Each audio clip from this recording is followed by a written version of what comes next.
स्वयं करेंगे, स्वयं करेंगे, स्वयं करेंगे। Adishakti films, music by Roshan Singh.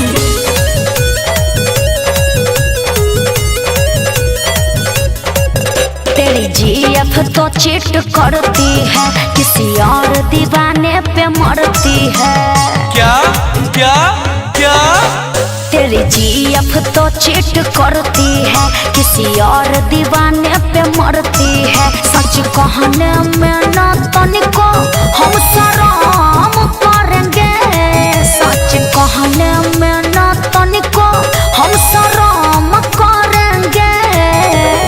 मजनूगण कृपया ध्यान दे, आप लोगों की लैला में कोई दूसरा छैला छेद कर रहा है। अपने सामान का सुरक्षा स्वयं करेंगे, हाँ। स्वयं करेंगे। अपने सामान का सुरक्षा स्वयं करेंगे, स्वयं करेंगे।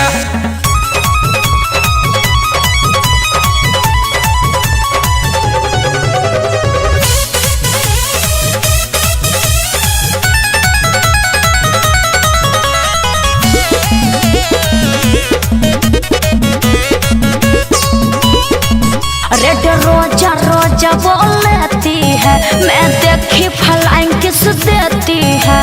मुआ, मुआ, मुआ। तेरे इस बातों को मैं कैसे मान लूं? प्यार ऐसा होता है क्या मैं भी पहचान लूं? उसकी सारी गलती साबित तो हम करेंगे, उसकी सारी गलती साबित तो हम करेंगे। पागल प्रेमी कृपया ध्यान दे, आपकी गर्लफ्रेंड किसी दूसरे के बाह में सो रही है, सो रही है, सो रही है। अपने सामान का सुरक्षा स्वयं करेंगे, स्वयं करेंगे। अपने सामान का सुरक्षा स्वयं करेंगे, स्वयं करेंगे, स्वयं करेंगे, स्वयं करेंगे।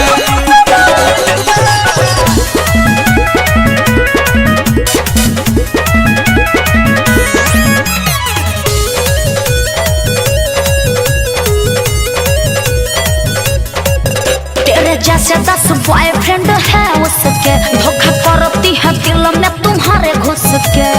कुछ समझ में आया? मेरे मोहब्बत में कसम कितनी खाई है, सब झूठ है। गुंजन अखिलेश को सबक बढ़िया सिखाई है। मेरे से कर लो प्यार, साथ हरदम रहेंगे। मेरे से कर लो प्यार, साथ हरदम रहेंगे।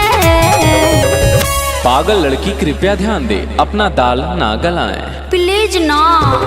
अपने सामान का सुरक्षा स्वयं करेंगे, स्वयं करेंगे। अपने सामान का सुरक्षा स्वयं करेंगे, स्वयं करेंगे।